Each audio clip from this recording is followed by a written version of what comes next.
دیکھو جنوری بھی اللہ کا، محرم بھی اللہ کا. یہ تعصب کی بات ہے کہ وہ کافروں کا سال ہے، یہ ہمارا سال ہے. وہ جنوری سورج کے گرد گھومتا ہے، محرم چاند کے گرد گھومتا ہے.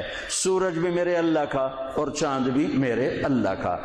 الشمس والقمر دائبین، اللہ نے سورج چاند کو گھمایا. ایک کیلنڈر سورج کے ساتھ جوڑ دیا، ایک کیلنڈر چاند کے ساتھ جوڑ دیا. ہمیں چاند والا کیلنڈر دیا اور اوروں کو، باقی تمام دنیا کو اللہ تعالیٰ نے سورج والا کیلنڈر دیا.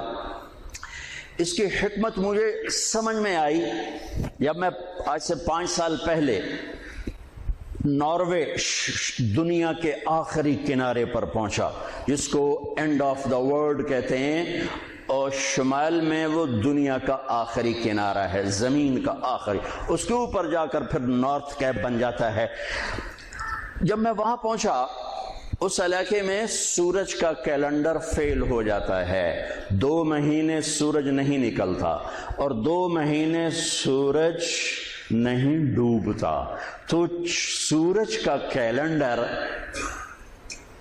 ناروے سے 2 گھنٹے کی فلائٹ پر جا کر فیل ہو جاتا ہے. آٹوا آخری شہر ہے اور پھر وہاں سے 6 گھنٹے کا سفر ہے جہاں اللہ نے مجھے پہنچایا اور میں نے وہ دنیا کا آخری کنارہ دیکھا.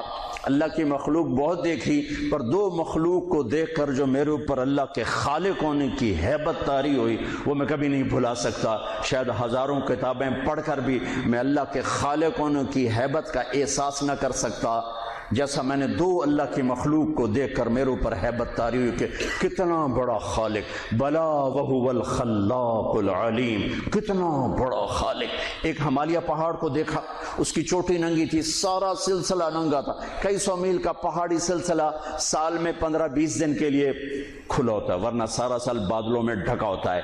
تو ہماری فلائٹ جا رہی تھی کھٹمنڈو سے ڈھاکا.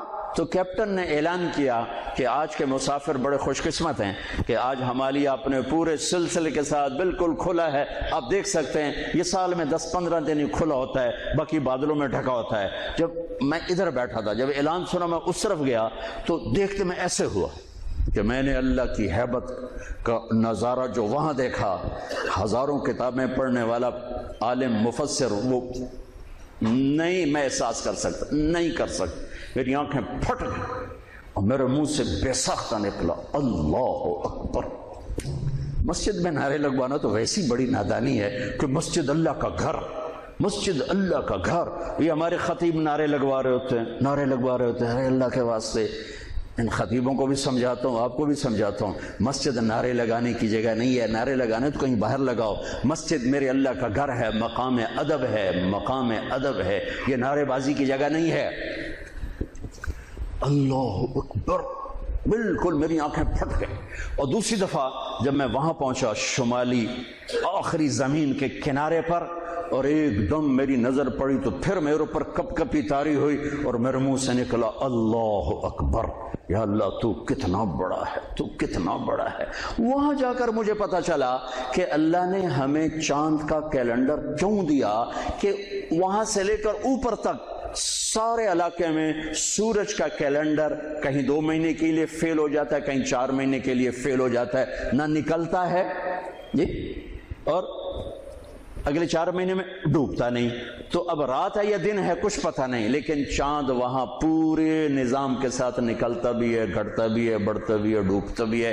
جب میں وہاں پہنچا مجھے نماز پڑھنی تھی، دن ہے کہ رات ہے؟ ویسے تو گھڑی موجود تھی پتہ ہے، لیکن جب آسمان کو دیکھا تو کچھ پتہ نہیں. چاند کو چمکتے دیکھا تو مجھے پتہ چلا کہ رات ہے، رات ہے. تو وہاں مجھے یہ بات سمجھ میں آئی کہ میرے نبی تو سارے عالم کے نبی ہیں، صرف بر صغیر کے نہیں، عرب کے نہیں، عجم کے نہیں، دنیا کے آخری کنارے میں اگر کوئی رہتا ہے تو میرے نبی کی نبوت کے سائے میں ہے، مانے یا نہ مانے. اگر اسے میرے نبی کی شریعت پہ چلنا ہے، نماز پڑھنی ہے، روزہ رکھنا ہے تو چاند موجود ہے. چاند کو دیکھو، حساب لگاؤ. چاند موجود ہے تو رات ہے، چاند موجود نہیں تو دن ہے. چاہے اندھیرا ہو چاہے اجالا ہو، چاند کو دیکھتے جاؤ، ٹائم بناتے جاؤ، حساب سے چلتے جاؤ. وہاں جا کے مجھے پتا چلا کہ میرے رب نے اپنے حبیب کو چاند کا کیلنڈر کیوں دیا. ہمارا سال محرم سے شروع ہوتا ہے اور ایک بہت بڑے واقعے کے ساتھ. وہ آ کر ہمارے دل دماغ پہ چوٹ مارتا ہے کہ زندگی اسی کی قیمتی ہے جو اللہ کو راضی کرتے ہوئے دو پہ لگا دے۔ وہ جانوروں سے بھی بدتر ہیں جو پیسے پر اپنے ایمان کو دو پہ لگاتے ہیں، جو چند ٹکوں پر اپنے ضمیر کے سودے کر دیتے ہیں، جو چند کوڑیوں پر اپنی غیرت کو سلا دیتے ہیں، جو تھوڑی دیر کی لذت کے پیچھے حیا کی قبا چاک کر دیتے ہیں، جو تھوڑی دیر کے مزوں کے پیچھے انسانیت کا لباس اتار کر درندے بن جاتے ہیں، بھیڑیے بن جاتے ہیں، ہوسناک بن جاتے ہیں۔ ان کے دیکھنے میں وائٹ کالر ہوتے ہیں، بڑے اجلے کپڑے ہوتے ہیں، لیکن میرے رب کی نظر میں وہ اس لباس میں انسان نہیں ہوتے، کچھ اور ہوتے ہیں، کچھ اور ہوتے ہیں، کچھ اور ہوتے ہیں، جو اللہ کے نام پہ لٹ جاتے ہیں، پٹ جاتے ہیں، بک جاتے ہیں۔ وہی میرے رب کی نظر میں محبوب بھی ہوتے ہیں، مقرب بھی ہوتے ہیں، پیارے بھی ہوتے ہیں، پسندیدہ بھی ہوتے ہیں۔ ہر سال محرم آ کر یہ صدا لگاتا ہے۔ میرا اللہ چاہتا تو میرے نبی کے نواسے کی شہادت سفر میں ہوتی، ربیع الاول میں ہوتی، 11 مہینے نہیں پڑے ہوئے،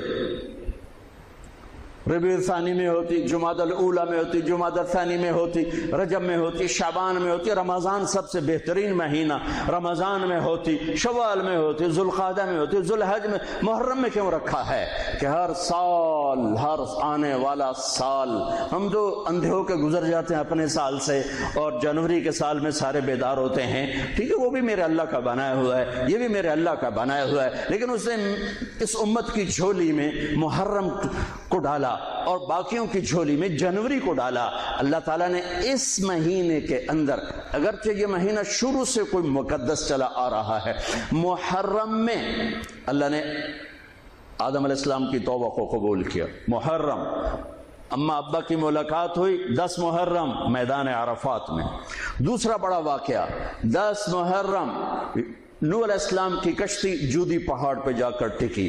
اس کے بعد تیسرا بڑا واقعہ 10 محرم موسیٰ علیہ السلام نے سمندر پار کیا اور فرعون ڈوبا۔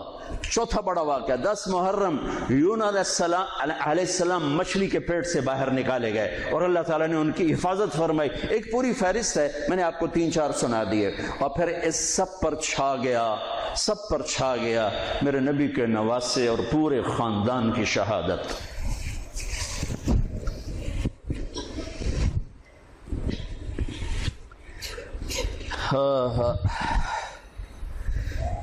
یہ کتنا بڑا خاندان ہے، پہلے یہ سنو۔ میرے نبی نے فرمایا، اللہ نے ساری کائنات کو دیکھا، پھر ان سب میں سے عربوں کو چھانٹ کے الگ کیا، پھر سارے عربوں کو دیکھا، اس میں سے مضر کو چھانٹ کے الگ کیا، پھر سارے مضر کو دیکھا، اس میں سے قریش کو چھانٹ کے الگ کیا، پھر سارے قریش کو دیکھا، اس میں سے ہاشم کو چھانٹ کے الگ کیا، پھر ساری ہاشم کی نسل کو دیکھا، اس میں سے میرے اللہ نے میرا انتخاب کیا۔ انا خیرکم ابا و نفسا، میرے جیسا عالی نسب کوئی نہیں، میرے جیسا عالی خاندان کوئی نہیں۔ عبداللہ سے آدم علیہ السلام تک کسی سے زنا نہیں ہوا، سب پاک دامن ہیں، سب پاک دامن ہیں، سب پاک دامن ہے۔ میرا نبی پاکیزہ سلسلوں سے آئے اور ہر باپ کا ماتھا روشن ہو جاتا تھا جدھر میرے نبی کا نور جاتا تھا۔ ایک دن آدم علیہ السلام کے 10 بیٹے تھے، شیث علیہ السلام سے آپ کا سلسلہ نسب آدم علیہ السلام سے ملتا ہے، ان کا ماتھا روشن تھا۔ آدم علیہ السلام کہنے لگے، بیٹا تیری پشت میں ایک امانت ہے جو تیرے باپ سے بھی زیادہ قیمتی۔ وہ کہنے لگے، ابا بیٹا باپ سے زیادہ قیمتی؟ وہ کیسے؟